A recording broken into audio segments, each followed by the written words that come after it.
Good morning. We continue with our conference, the role of charity and social innovation in achieving sustainable development goals. I'm happy to welcome you. I would like to remind you that today is going to be a business day. We'll talk about businesses. We'll have several sections emphasizing the role of business in supporting sustainable development. And before I start our second day, I would like to address Stanislav Kasparov, the chairman of the board of the Russian Donors Forum. Stanislav. Саш, спасибо. А у нас перевод почему-то идет во все наушники. Так должно быть.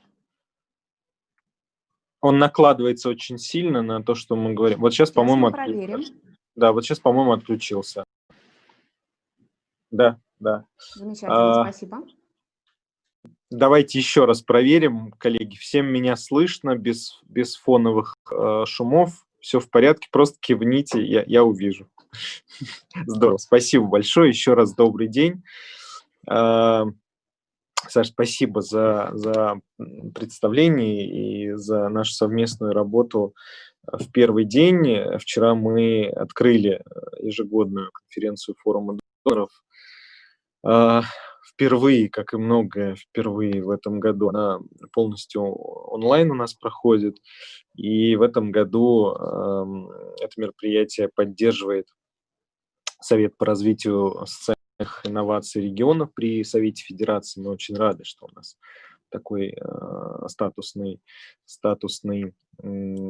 такой вот чиопарта, такой зонтик. И в этом году в этом году конференция происходит при поддержке крупного бизнеса. Сегодня день бизнеса, Саша об этом сказала, в том числе при нашей поддержке компании Сибур. Мне отрадно, вчера меня снабдили цифрами, я хочу ими с вами, уважаемые коллеги, поделиться. Мне отрадно, что к первому дню конференции для участия зарегистрировалось более 600 человек, и почти 10% из них это представители других стран, таких как Индия, США, Великобритания. India, the United States, the UK, Brazil, Spain, Chile, all over the world. This indicates that there's a lot of interest in our event, and that's great. 1/3 of the participants in our conference represent charitable foundations, 20% represent companies, business, another 20% is NGOs, 10% consultancies and infrastructure organizations, and 5% are representatives of government agencies and media. So we have all sorts of people here, people from every walk of life. Well, this indicates that there is great interest in the subject we are talking about this whole week.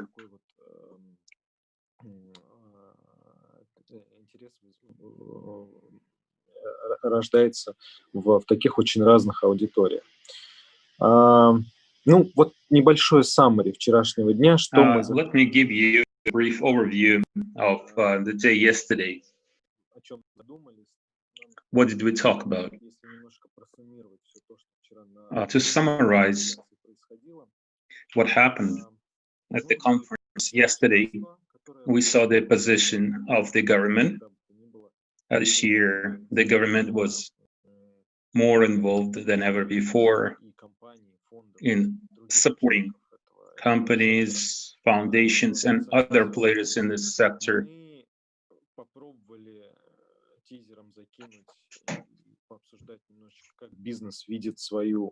We also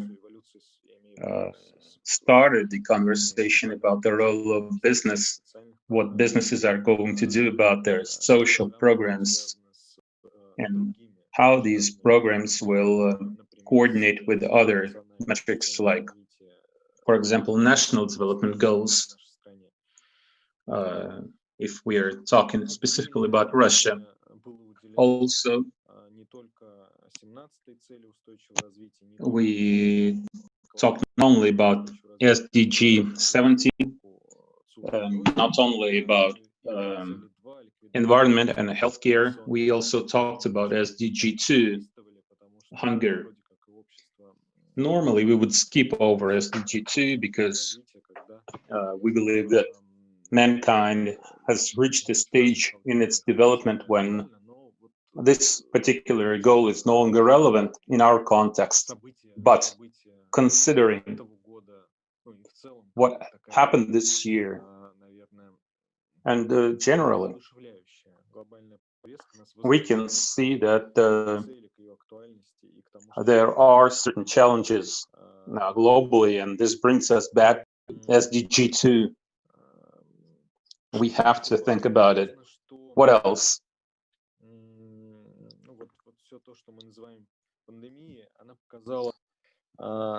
When we talk about the pandemic, we realize that this came quite unexpected. Many people used this word yesterday. All these circumstances became a catalyst. I heard the word catalyst a lot yesterday. Or the governor of Amur territory used the expression litmus test. It was a litmus test for our society, whether we can consolidate and support each other at a critical time.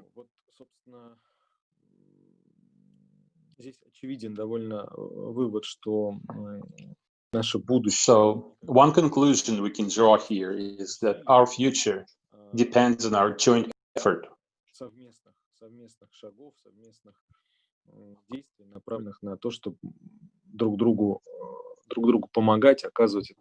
We have to support each other. And so what we do as part of our profession, the things that we discuss here at our conference, is particularly relevant and important today. I would even say it's a priority. Also, day one revealed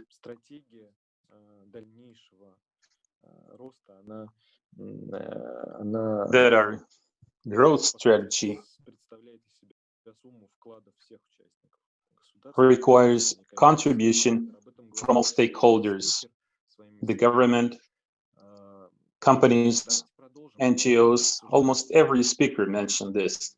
So let's continue our discussion today. I think this discussion is really helpful. They help us come up with new, innovative ideas. And this is what we need this year. This year was difficult, and I believe that we may see a few more surprises later on this year. And the next year is not going to be easy as well. Again, the work we do is very important. You may not notice it straight away because you take it for granted often. It's like personal hygiene. You don't think much about it. But when a crisis hits, this kind of support, helping each other, philanthropy, becomes necessary for survival. This is the picture I have in my head from day one. So let's continue. Sasha, back to you. Thank you very much, Stanislav. You're right. I would like to thank our partners. We have Philip Morris as the general partner. Day two, our sponsor is SWEC. Thank you very much. I would like to remind you that the platform we use for broadcasting this conference allows you to review previous sessions. but only as long as our conference continues. So during these 5 days, you can watch all the previous sections. But right now, we have our speakers, and we have special tools to communicate. So you can also participate in the chat room. We start our next section today. We'll talk about the practical aspects of SDGs for business. So let me introduce Stanislav once again. Stanislav Kasparov, Head of Business Support within Regions of Business Presence at Sibur Holdings, also RDF Board Chairman. Okay, thank you for another introduction. Let's get started. Let's start our section dedicated to practical aspects of SDGs for businesses. I will be the moderator in this session. Thank you for the introduction, Sasha. I think many of our participants know Vadim Kovalov. He likes to use an expression, we have a platinum panel today. That's his expression. I'm happy that I'm moderating this session with a platinum panel. So let me introduce our platinum speakers. In real life, usually there's a round of applause after I mention each of those names. And so let's pretend we can hear them, because each one of these people really deserves a round of applause. So we have Olga Mironova representing OMK. Later on, I will give the full title. I'll just mention the name of the company though now. We also have Natalia Popol, Severstal, Irina Talashova, Philip Morris. I think I pronounced the name of Irina right. We have Natalia Gonchar, Sakhalin Energy, further away to the east. And we have also Елена Добавицкая, PricewaterhouseCoopers.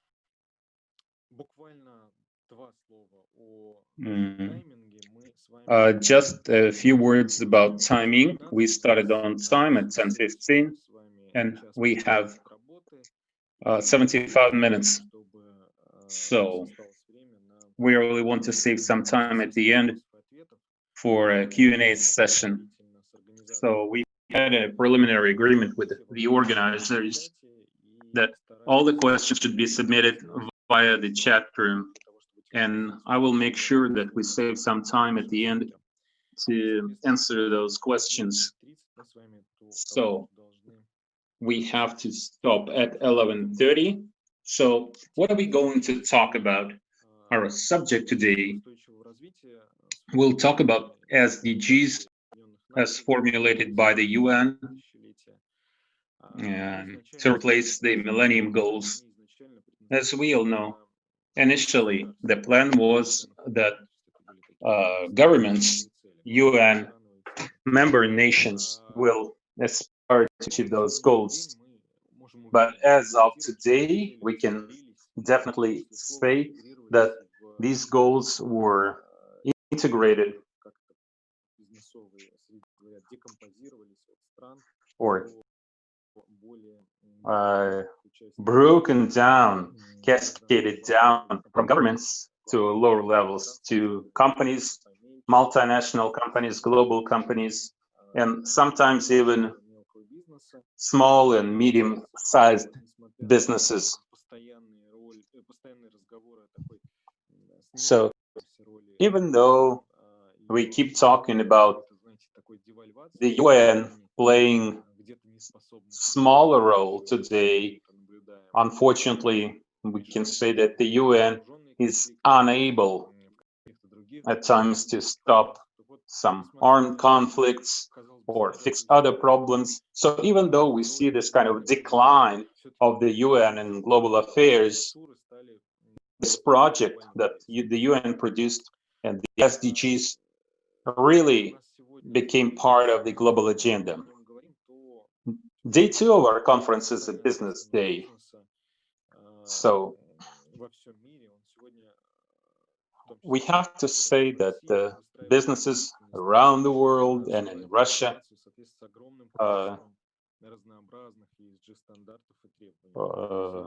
provide a lot of information in line with the ESG standards. So what is the value? What are the practical aspects of SDGs for businesses? Does this provide companies with an additional benefit? Does this stimulate companies to develop? Or is it just a PR stunt? Or is it something substantive?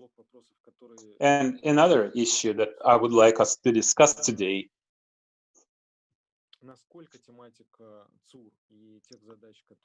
is whether SDGs, how much this corresponds with what Russian companies do today.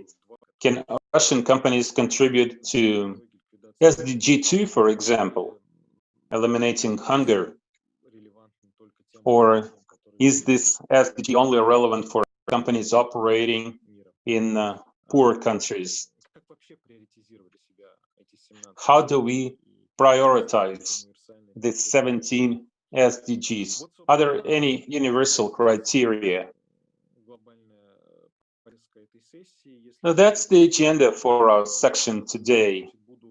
So if you don't mind, I will make sure we stay on time. I have almost exhausted my time already.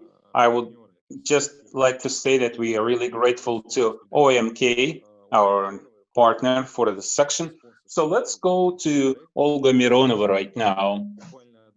She's our head of OMK. I will just mention one fact. Our company, Sibur and OMK, operate together in Bashkortostan, in the city of Blagoveshchensk. So when I talk to my colleagues, when we discuss the situation in the city, in Blagoveshchensk, what we can do there, what we should emphasize in our social programs there, my colleagues always, they don't even mention OMK, they always talk specifically about Olga Mironova. Let's talk to Olga. Olga really knows the situation on the ground. Olga knows all about local programs there. She really knows what works. She knows how to support small businesses. So to me, this person, Olga Mironova, is really a role model. So Olga, to you now. Well, like I said earlier, your company and you personally, you're really a role model to me as far as social programs are concerned. And you also have proper guidelines for social investment. You're also a role model in that respect. So when we consider SDGs, should we consider the opinions of all the stakeholders, or should we just look at the business goals of our company? So that's the fundamental question that all businesses face when they launch their social investment programs. So what do you think about this? Thank you very much, friends, for being here today. Rustam Zakiev is the only person missing today. My position is head of the CSR department, and okay, I was wrong. We'll fix your title. Okay. So I was listening to you. Why should companies integrate SDGs in their goals? I looked at other panelists today, and I will start by saying this is not PR stunt. This is not just part of GR. This is not just greenwash. This is a new trend. and it's crystal clear. This is something that's happening very quickly with our companies, with other companies. Just 5 years ago, people were not that concerned about emissions, landfills. But today, when you start building a new factory, the local community gets nervous. You get some backlash. And industrialization in Russia really affected the environment. People did not consider the environment when building all those factories. So we recently saw protests in Khushtal, Bashkortostan. They raised one historic mountain and started doing the same to the second, and people started protesting. Pollution is often local, yet major disasters don't happen very often, yet they can affect the whole nation. I'm not going to mention a company, you all know whom I'm talking about. They will pay billions in fines for damaging the environment. And we all know about the town of Shias in Arkhangelsk province, where people protested against the landfill that the government planned to organize there. So the new generation has new values. We have to consider that. Now we have to consider the COVID situation. I remember last year, I think it was at the Open Innovation Forum. It was very difficult for the organizers to find enough speakers for a session on this subject. Today, this is a very relevant subject. Next, education, remote learning. The situation has changed, and SDG 5, gender equality. I looked at the statistics. Who are the people who lost their jobs as a result of the COVID? According to Headhunter data, in Q3, the number of unemployed women rose dramatically. It is women who are hired, laid off more often, because it's women who predominantly work in the service industry. So the situation with gender equality has changed. So I would say this is not a PR stunt. SDGs are particularly relevant today. This is something we should focus on. Yes, companies do a lot on SDGs 11 and 17, sustainable cities, partnership, but I'm going to talk about something different, because our company is a metal company. We work with metal. We don't make chocolate. We're different. So we picked 11 SDGs out of 17. SDGs 7, 8, 9, clean energy, decent jobs, industrialization. All these goals are particularly relevant for us. Number 6, pure water. Number 12, responsible consumption. Number 13, climate change. And number 15, it's because we are in the metal industry. So what does our company do for these SDGs? First of all, environment protection. We spent over 3 billion rubles on environment protection. We reduced the amount of wastewater dumped into the local river by 80%. Instead, we are now treating our wastewaters. Waste processing.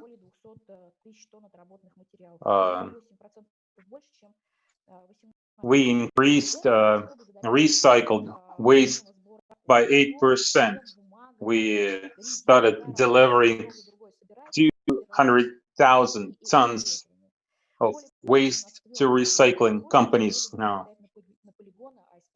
instead of sending our solid waste to landfills. Now on air, we were able to dramatically reduce air pollution at our plants. If we compare 2019 to 2018, we reduced air pollution by more than 2 times. By the way, industrialization. Leading metal companies have long, well, they still, some of the metal plants still use old coal furnaces.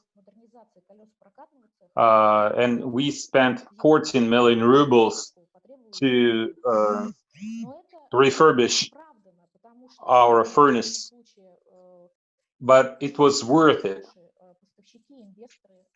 because investors and suppliers have certain requirements. Our customers, they have certain standards, and local communities as well. Modernization.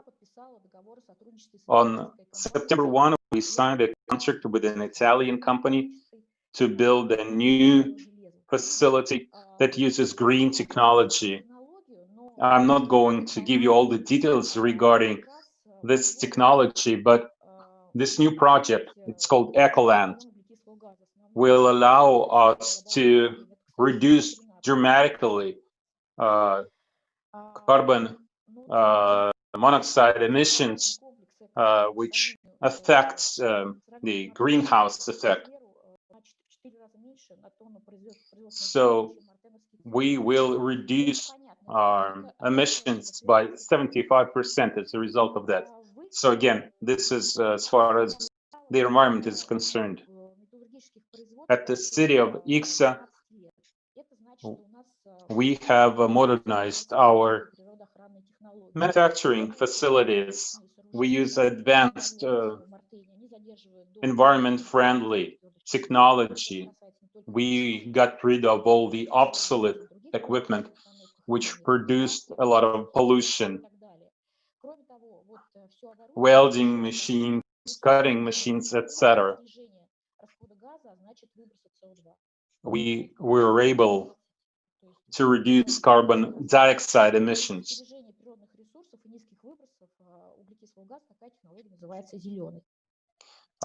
So it is a green technology. We understand that the metal industry is pretty risky as far as environment is concerned. And even the Ecoland project does affect local settlements. That's why we talked to the local community and we created special sanitary zone around the 3 plants that we have there. That's about SDG 17 partnership.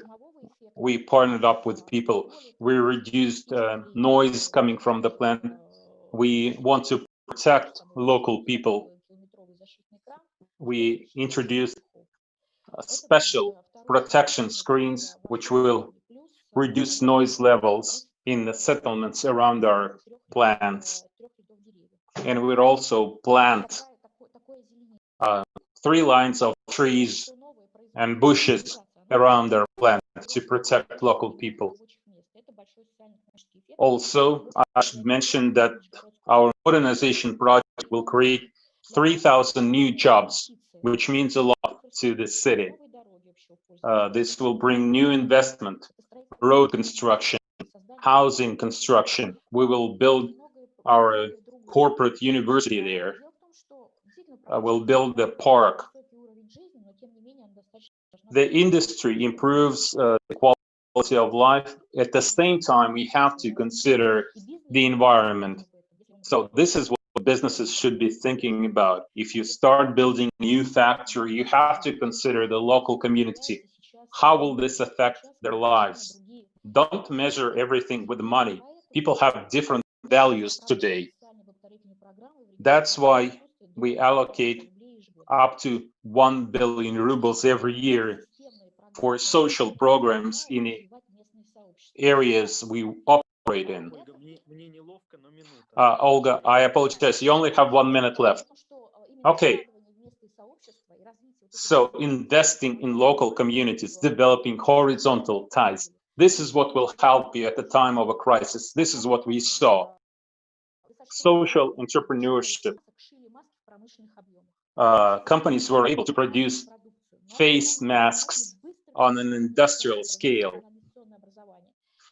We were able to switch to remote schooling very effectively. Working with the local community, we foster people who will support our company at the time of crisis. Stanislav, you asked me about talking to stakeholders. You have to identify your strategy through talking to all the stakeholders. So the way we do this kind of dialogue is mostly through polling. When we worked on our CSR strategy, we polled people. We asked the local community what kind of assistance, what kind of support they expect from our company. As far as the environment is concerned, of course, you have to talk to professional experts, suppliers, investors, but we are open. We are willing to listen to everybody. If we don't receive any recommendations from others, we identify priority SDGs ourselves. Thank you very much. I could be listening to you for hours, but unfortunately, we have limited time. We all know this term, social return on investment. And I can tell you, we actually borrowed that from you. We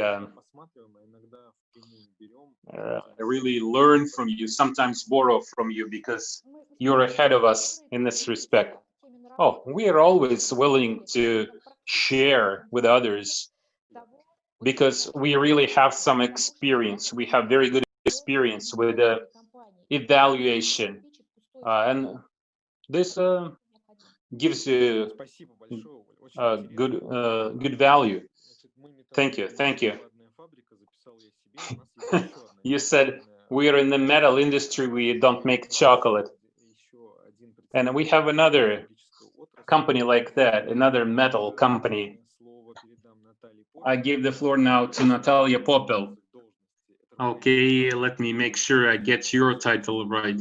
You're head of Corporate Social Responsibility Department at Severstal. Yesterday, I mentioned that when I started working at Sibur, Natalia was one of the first people I met with, and she told me about their experience at Severstal. I really learned from her. Natalia, I have a question for you. We know that Severstal is a very ambitious company. Your sustainability report for 2019 says that you have to grow in a steady way, generate profit. So do SDGs help your company to develop, or is it an obstacle? How do the SDGs affect your business aspect, your business activities? The floor is yours. And just one more second. I don't want to interrupt you. I will just show you on the screen how many minutes you have left. So just look at me and you will know when your time's up. Thank you. Thank you very much, Stanislav. Thank you for your kind words. regarding our partnership. This is one of the key aspects. This is why we are all here today. Well, to answer your question directly, I can say clearly that SDGs do help businesses. We talk about practical aspects today in this session. I'd like to say that SDGs help you to shape your business strategy the right way. We live in a globalized world, so we have to focus on SDGs. Also, SDGs help you present your activities to all the different stakeholders. They also help you with the reporting. They also strengthen your relationship with all the stakeholders and help you identify future market opportunities. This is the competitive advantage. This is why companies should pick up a social responsibility. This is why you have to be sustainable. This helps you be innovative, which is very important today. Also, I would like to mention that this gives us common priorities, common goals, and having that helps you partner up with government agencies, NGOs, local communities, other companies. Working together, we can do something for the areas where we work. And this is particularly important for metal companies, like Olga said. At the same time, we can address the problems and challenges that face us today.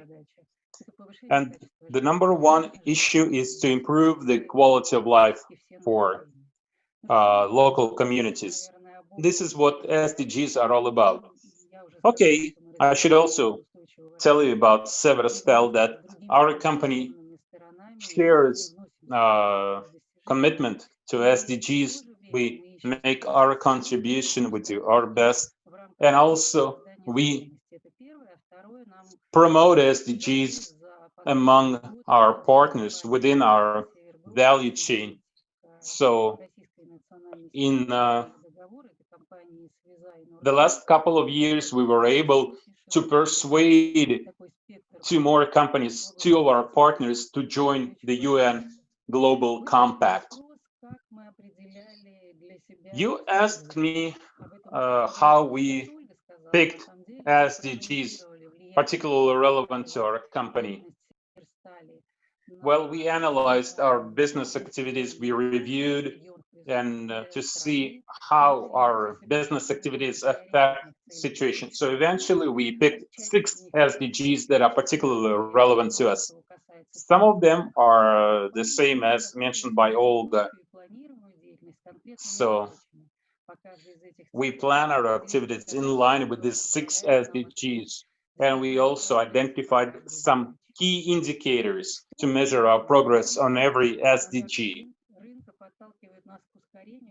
At the same time, we see digital technology entering our life more and more.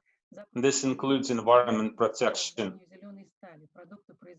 Customers expect green steel from us. They want us to reduce energy consumption. Also, we see popular demand for renewable energy sources. So even under sanctions, we set up a joint venture with a Spanish company to build wind turbines. This is the first factory. It was launched in 2018, and last year we built 80 wind turbines for Russia. We will reveal information for this year a little later.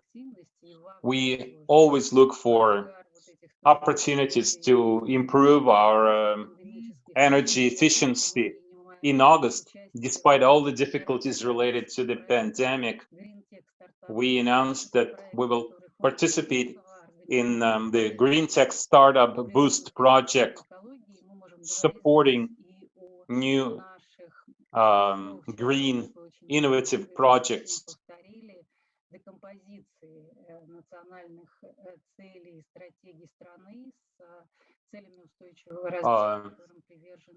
This project actually combines global SDGs with Russia's national development goals.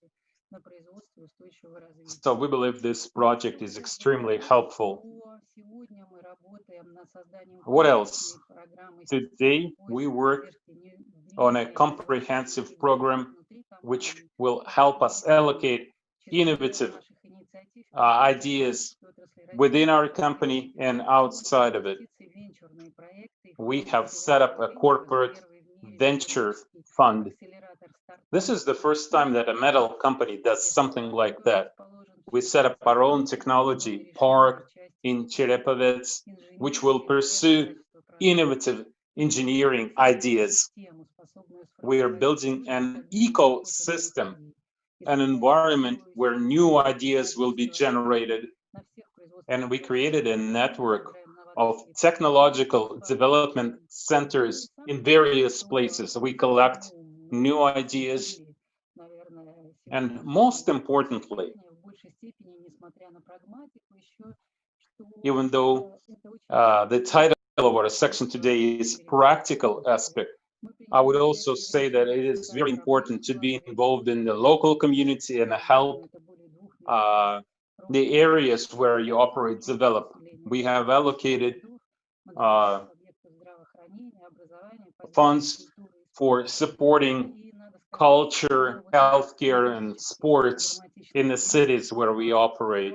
And during the pandemic, from March to August, during the most difficult time, we invested an additional 2 billion rubles in coping with the virus, with this disease. We offered comprehensive assistance. This included everything. We participated in government measures. We supported volunteers.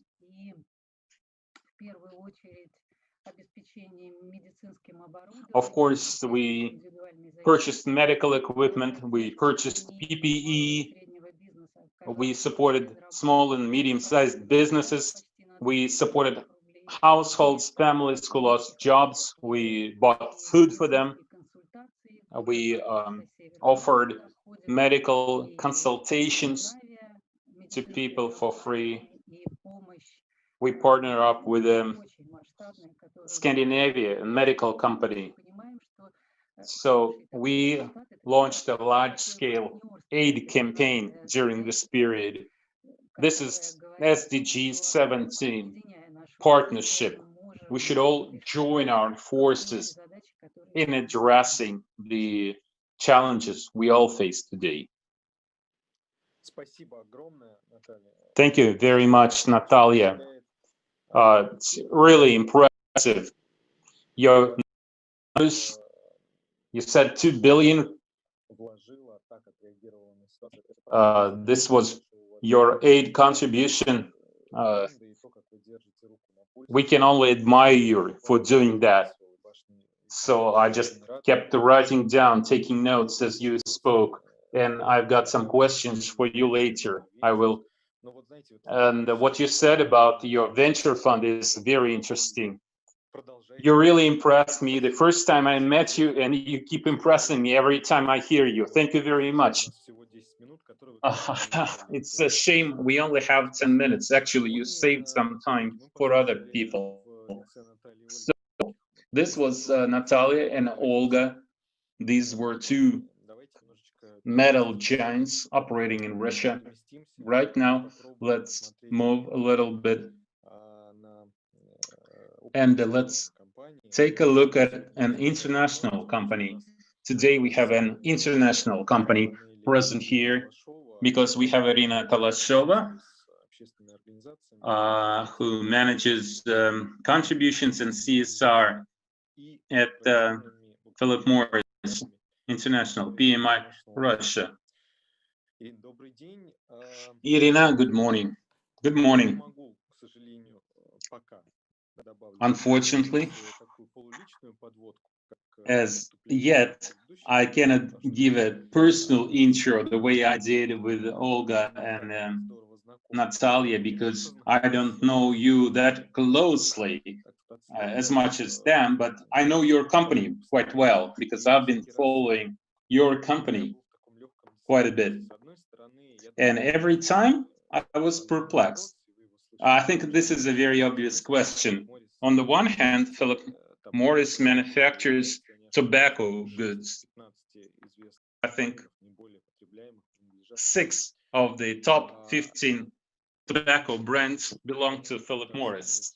So I don't think I should say anything else. On the other hand, Philip Morris always played a leading role in all social activities. You had a number of really impressive social projects, and recently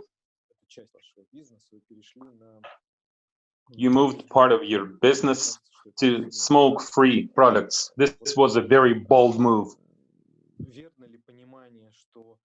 So would it be right to say that SDG 3, health, is your top priority?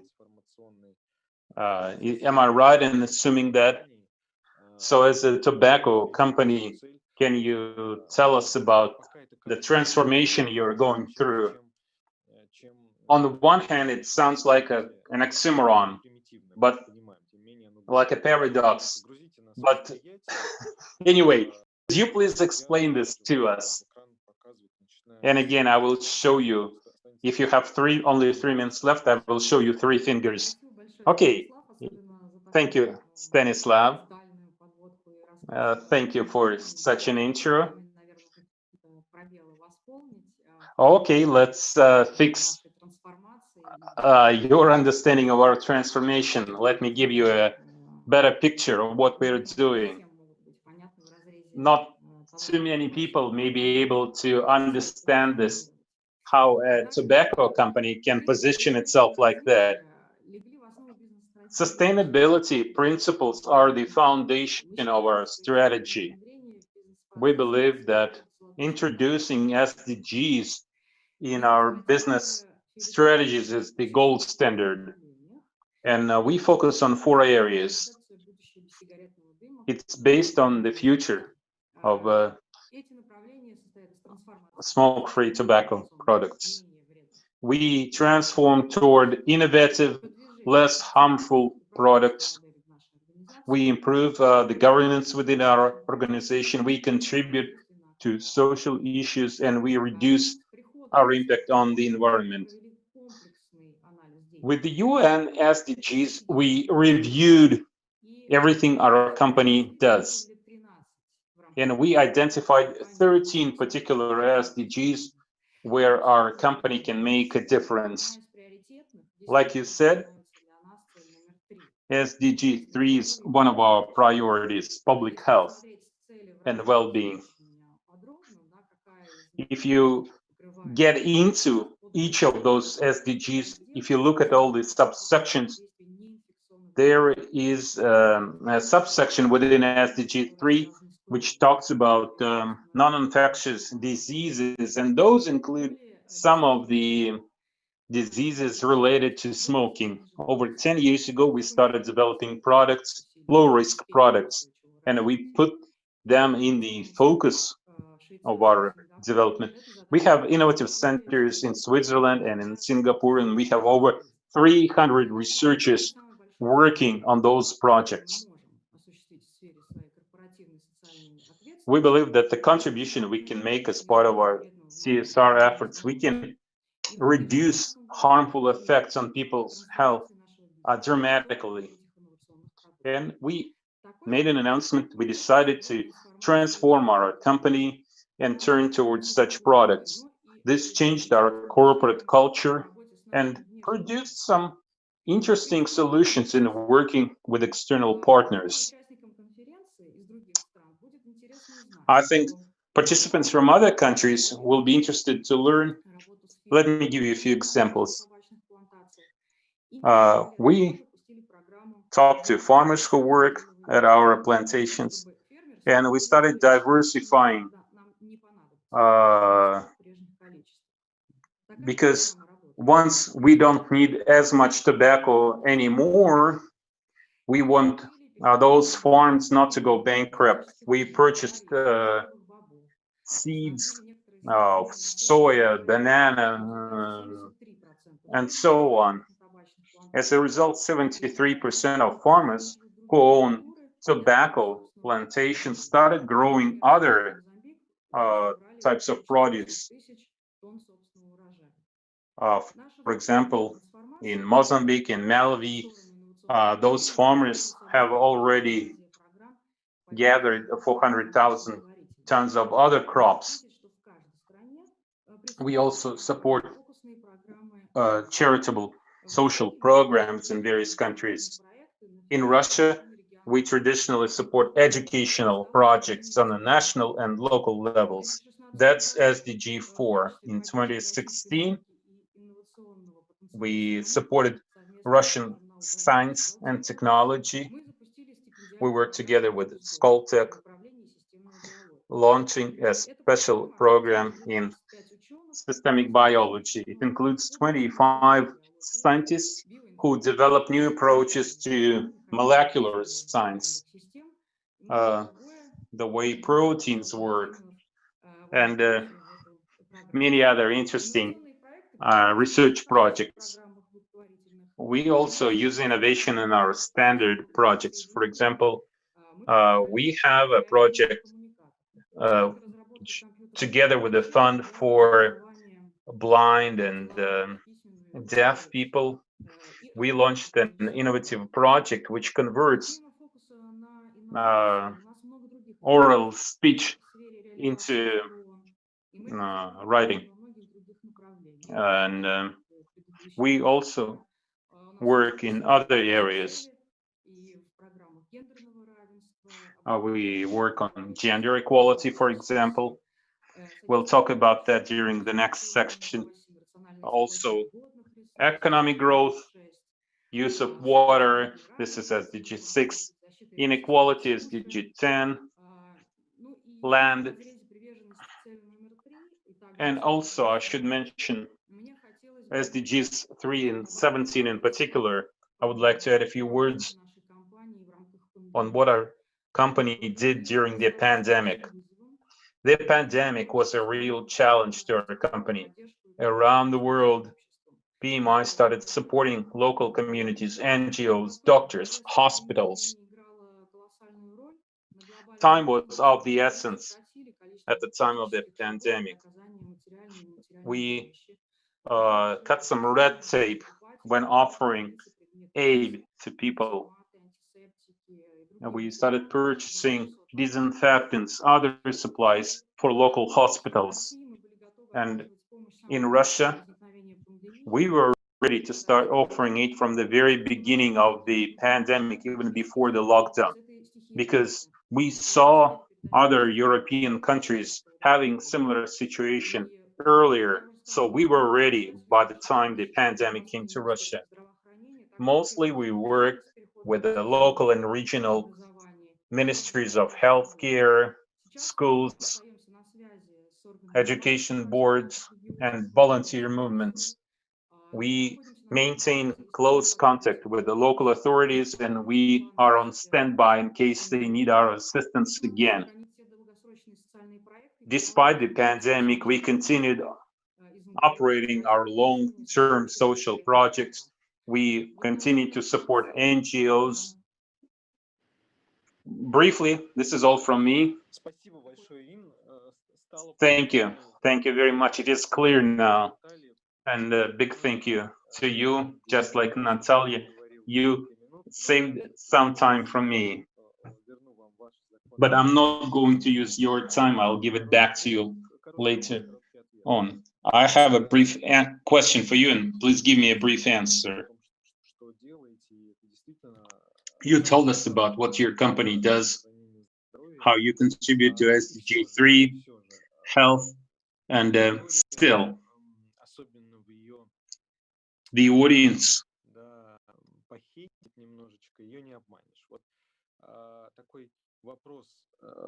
has this question.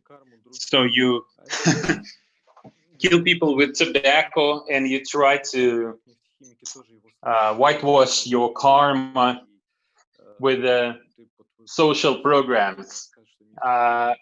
Okay, I work for a chemical company and we often hear similar accusations, and metal companies always face similar accusations. I know that people often criticize you. So how do you respond?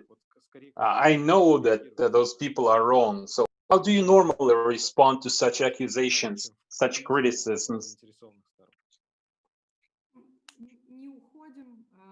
We don't dodge these questions. We respond calmly. Just like I said at the very beginning, we recognize that SDG 3 should be the focus of our business. Non-infectious diseases are often triggered by smoking. The goal of our business is to reduce the impact of tobacco use. As long as this industry exists, what we can do is improve the situation for smoking people. We always tell people you should quit smoking. If you can't quit smoking at this point, we have an alternative product which is less harmful to you.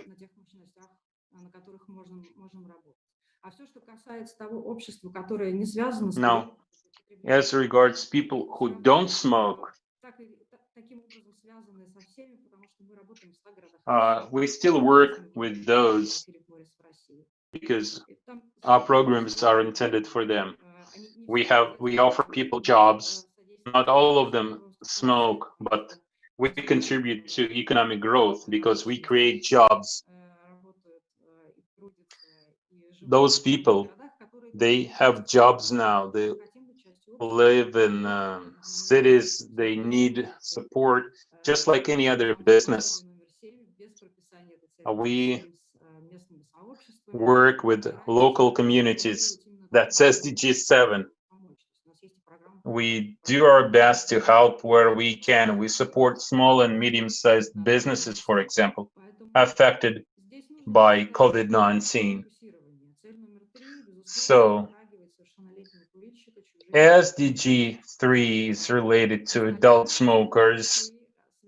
The rest of SDG 3, well-being of people, we have other programs for that. We work with local communities. We help people with disabilities. We help people with education. So it's important to draw a line here. Thank you. Thank you. I can respect that. You're not just limiting yourself to your business. Thank you. And we have another Natalia on our panel. We have Natalia Gonchar, another person people recommended that I should talk to when I started my career.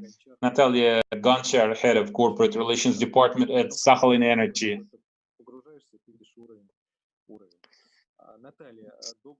So Natalia, good evening to you, because I guess it's evening on Sakhalin Island right now.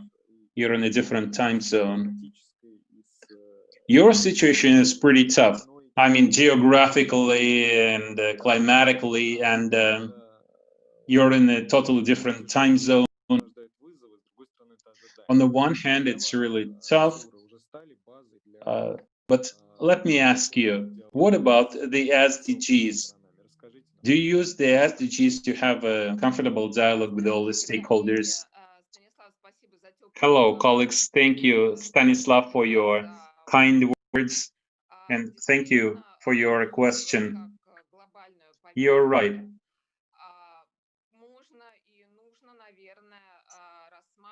The SDGs are part of the global agenda and we really should consider them as a platform for an ongoing dialogue. And this dialogue, definitely all the stakeholders are interested in it. But I would just say that business plays a somewhat unorthodox role with respect to the SDGs. Business has to take initiative, sometimes act on its own.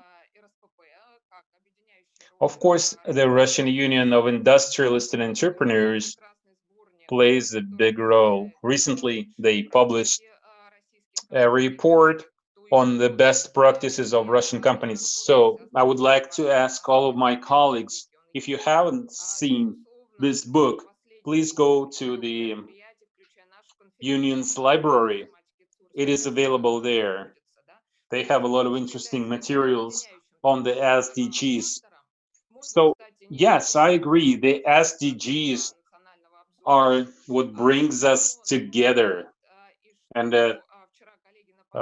we saw this when they did the national review recently. Yesterday, when we talked about the national review, we saw that they collected information from all businesses. They put it in a kind of systemic form. So even if we lack the direction at the national level, this would be really helpful if we had it. So on the one hand, you're left on your own. You're not led by the national government. On the other hand, you are autonomous, and there are positive aspects to it as well. You're free to do what you want. You have more room for maneuver. So what, if you care about social responsibility, what do? First, you have to study SDGs, the SDG agenda, if you haven't done that yet. And I would like to quote what Anton Zverov said yesterday. I really enjoyed his remark, the quote he gave.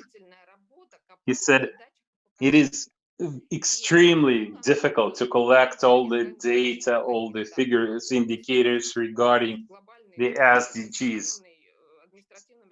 Anton was talking about the government with all the resources they have available to them. Well, companies like Sakhalin Energy, we do have resources, administrative resources, but with small companies, medium-sized companies, when they start reading this UN document, I think they can only last for the first 2 pages, and then they just give up.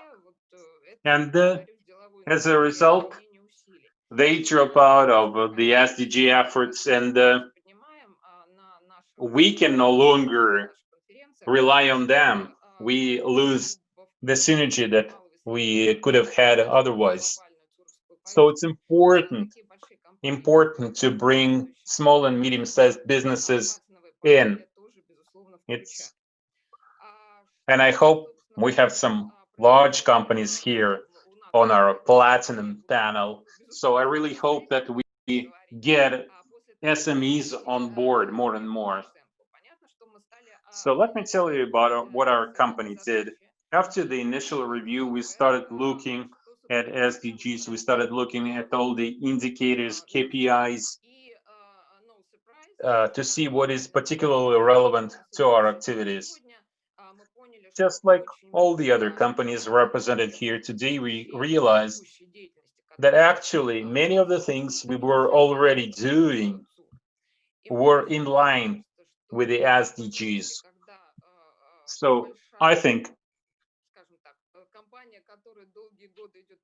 when you have a large company that has been pursuing SDGs for a number of years, and the SDGs did not come out of the blue. It's not just something somebody invented out of the blue. It's based on many things that existed before that. So in many respects, a large company would say, we are pretty much in line with the SDGs already. We're already doing a lot of those things. And that's a great danger, because once you say that, there's a risk that you become contented and you feel like you don't need to do anything else. You're already doing enough. Well, we didn't make this mistake. We asked ourselves, what else can we do? And believe me when I tell you that this work is very difficult. You have to review your past activities, even if it's successful, and you have to keep on improving. You have to develop corporate indicators for your companies in particular. I would say this is the most difficult part, developing indicators for your particular company. We at Sakhalin Energy have produced some of the indicators for our company. You can see those in our sustainability reports. With some indicators, we are still working and talking to different departments and divisions within our company. And this is where something that we will keep on doing all the way until 2030. And the last point I would like to make. Many companies today become SDG ambassadors. On the one hand, it is pretty logical. We do this in our business community. We share best practices with other companies. On the other hand, if you're a major company, a socially responsible company, you can become a real driver for your entire region.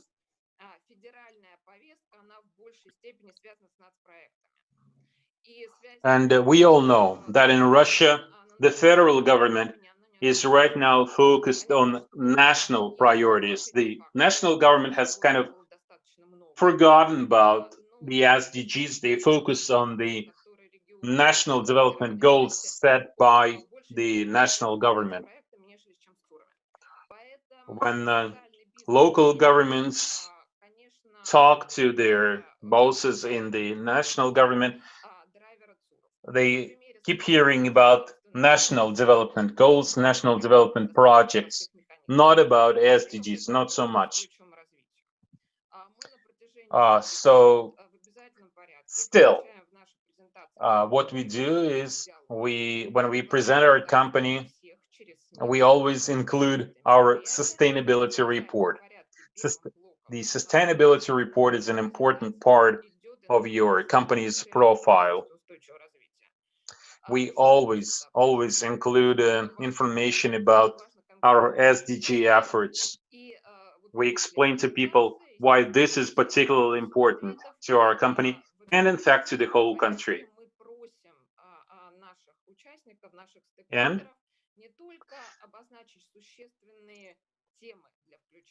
we always ask our stakeholders to tell us which SDGs are particularly important to them and explain why they think a particular SDG should be important to Sakhalin Energy.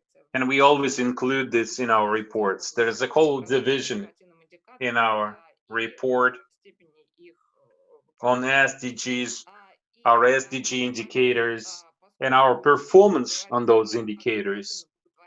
That's number one. And number two, since we're not only talking about SDGs, we're also talking about corporate philanthropy. I think actually this is a very good environment for promoting SDGs, because if you're involved in social initiatives, philanthropic projects, this means you're a caring person. This means you're an activist. And this means that you will probably be willing to team up with others to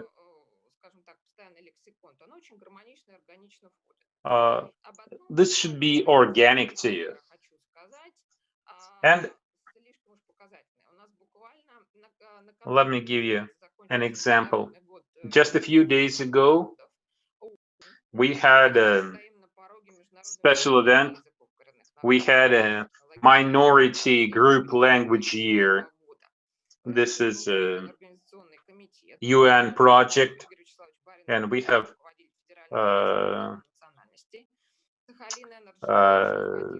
a national project in Russia, National Committee on Minority Languages. It is led by Igor Barinov, the head of the minorities department in the government.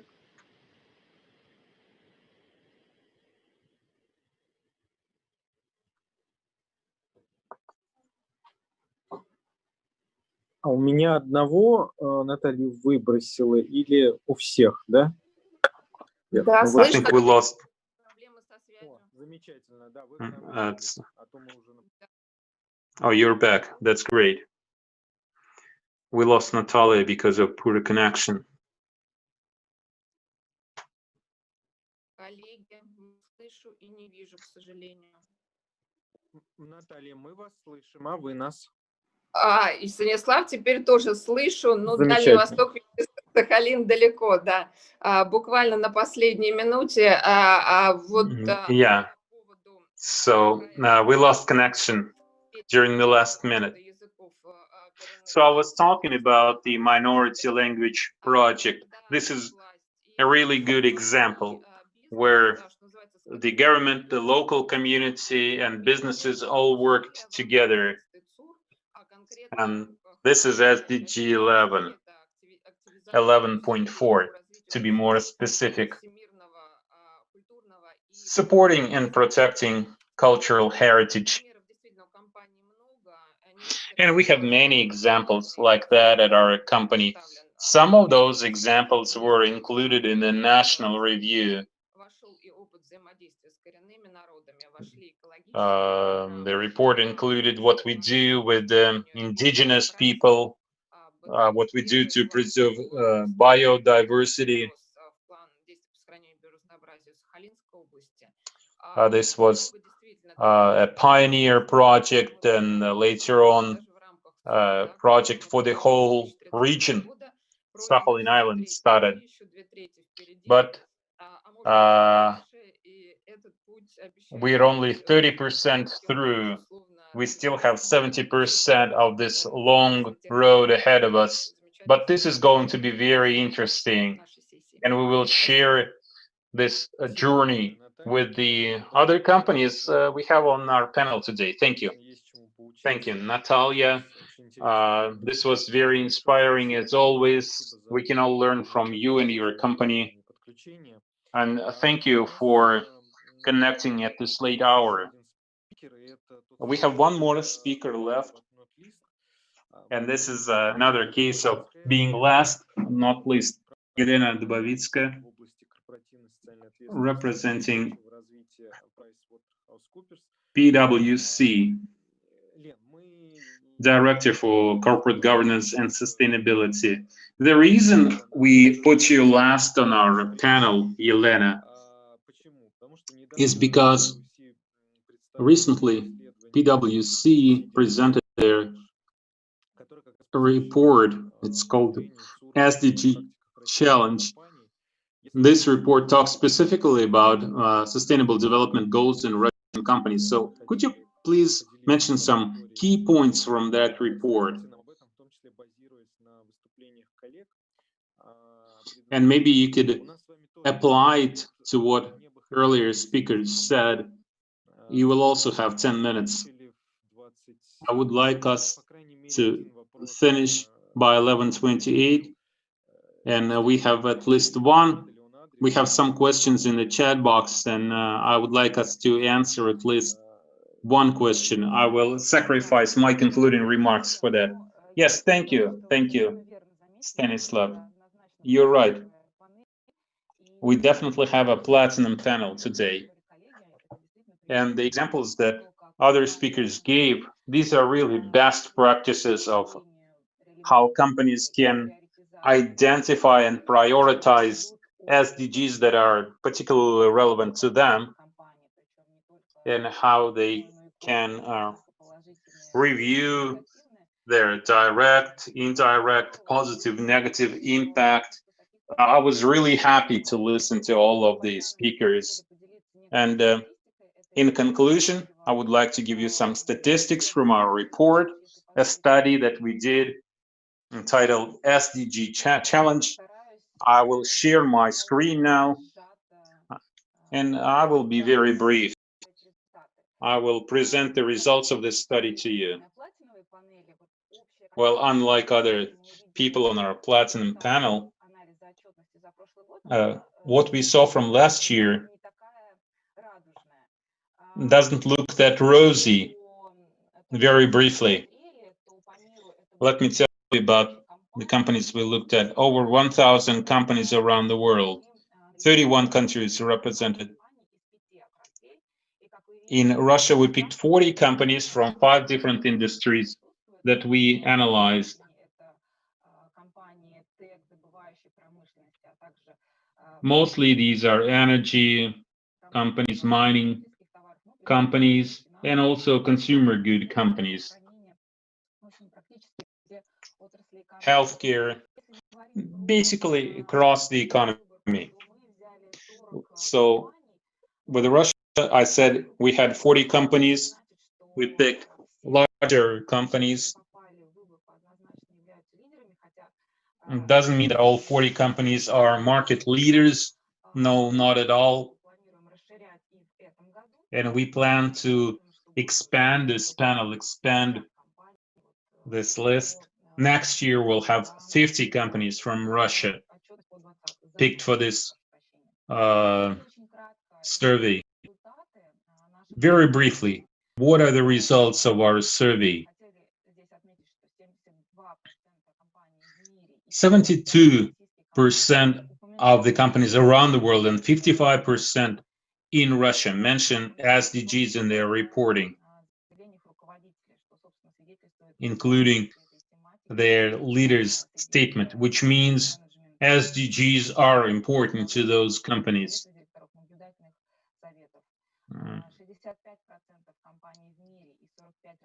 65% of the companies around the world and 23 in Russia mentioned some specific figures in their reporting. And only 14% of the companies around the world and only 5% of Russian companies mention specific goals that they set for themselves with respect to the SDGs. This figure looks kind of discouraging. And if you look at the number of companies that mention both qualitative and quantitative indicators, this number is really low, around 1% around the world and 0% in Russia. Let's hope that the situation improves next year. We also did a study on the fourth industrial revolution, how this affects the SDGs. This is what can make it much easier for mankind to achieve the SDGs. We saw positive improvements compared to 2018. Basically, across all the countries, we saw increased reference to the SDGs. And again, it's SDG 8, SDG 13 that remain top priorities to national governments. SDG 12. And of course, it depends on a particular industry. For example, somebody mentioned gender equality. We saw that gender equality is a higher priority for financial institutions, financial companies, banks mention gender equality more often, not so much metal companies, for example. Now, we looked at SDGs, which industry picks which SDGs, and this chart shows interrelation between different SDGs. Because once you pick a particular SDG, it is basically related to others, and we have to understand this interrelationship. The next question was how many SDGs you should pick to focus on. Well, based on Russian reporting, many companies say they will do their best to achieve all 17 SDGs. That's a frequent answer. But still, you have to focus on a few goals and particular tasks within those goals. So again, let's take a look at statistics. The average number is 9. That's how many SDGs companies pick on the average to focus on. 9 or 10. And again, when we look at our customers, we see a trend that they tend to reduce the number of SDGs they are going to focus on. So their work becomes more focused. Picking the right SDGs. Again, like I said earlier, if companies do mention SDGs quite often in their reporting, in general terms, only 14% of companies around the world and only 5% in Russia set specific targets which they commit to achieve with respect to SDGs.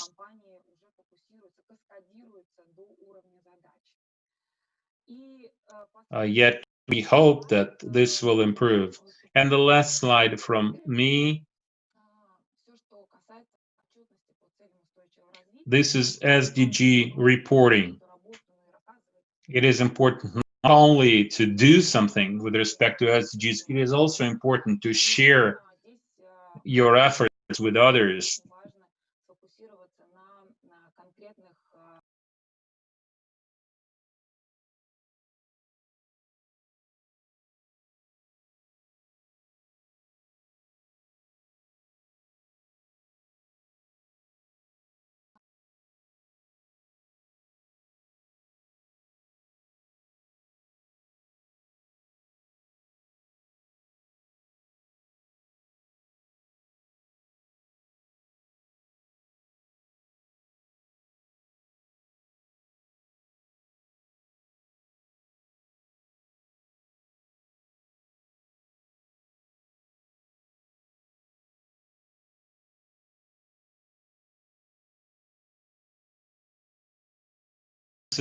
Should play a leading role here.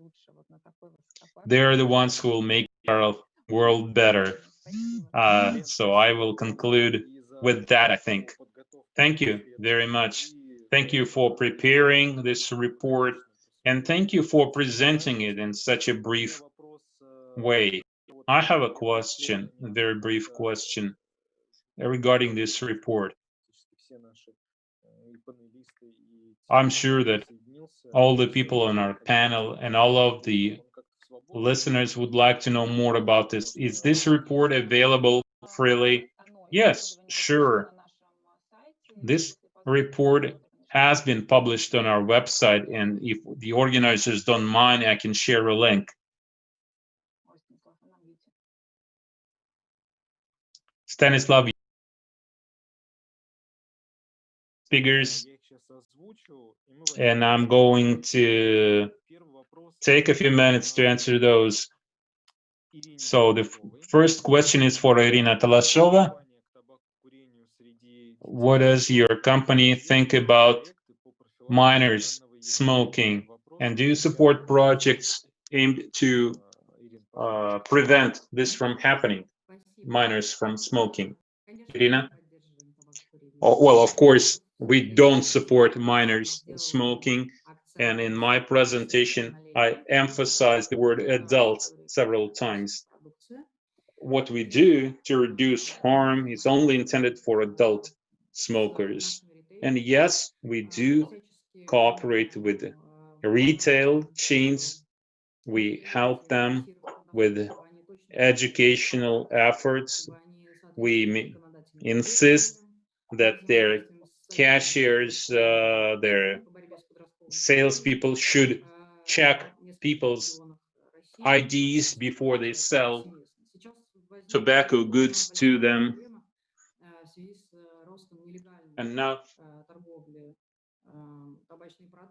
there is another huge problem, illegal trade, where minors can obtain cigarettes illegally. So again, we are talking to lawmakers. We are doing our best to raise awareness regarding this problem. We're talking to retailers.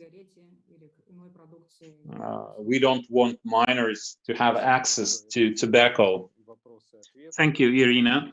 This was an important question and an important clarification for our audience, especially those of us who have children.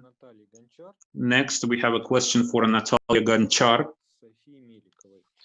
from Sofia Melikova. Does your company, Sakhalin Energy, plan to participate in the minority language decade?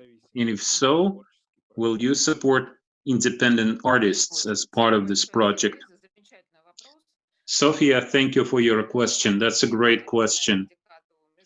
We definitely look forward to the International Minority Language Decade, and it is our plan. We've set up a committee for this decade. When we had the National Year of Minority Languages, everything was done and organized perfectly. Everything worked. And we have a few areas where we support minorities, indigenous people, minority languages, especially in the Arctic, on Sakhalin Island. We have a special website for that. We support their traditional economic activities, their cultural heritage, and this includes their languages, of course. So if you are interested in this project, we will definitely be willing to work together. But of course, a decade is a long time. So I think we'll have plenty of events and opportunities for supporting this kind of initiatives. Thanks, Natalia, for answering that.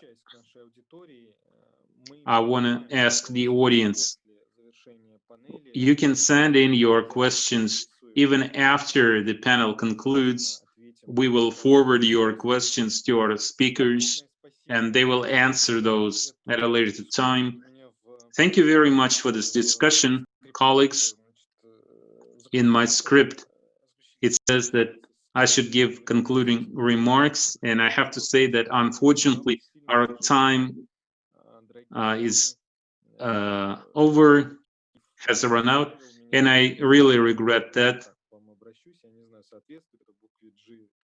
ladies, because Rustam Zakiev is not with us, so I don't know whether it's appropriate to say just ladies, not ladies and gentlemen. Anyway, ladies, thank you very much. Thank you for your very substantive, interesting reports. It was great pleasure for me to be the moderator for this panel. I'm really grateful to our organizers.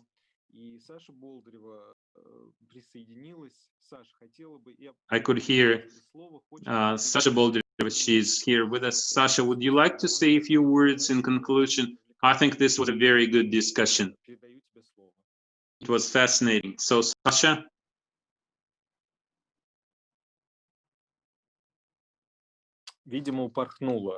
Well, I guess Sasha is away for some other discussion. Anyway, colleagues, Thank you very, very much. I don't have anything to say in conclusion. I don't want to say anything obvious. We all know that SDGs are now an integral part of our social investment programs. And it's clear to all of us that as the next stage, we should integrate SDGs into our national development goals here in Russia. This is all very obvious. So I think this kind of discussions are extremely helpful. We can all enrich each other, sharing our ideas, our experience. So big thank you to my colleagues in manufacturing industries, in other industries, colleagues in consultancies. The best rest of the day to all of you. Good luck. Thank you, Stanislav. You were a very good moderator. Oh, thank you for saying thank you. Thank you. I agree. I was very happy to see all of you. I hope next year we can all meet face to face.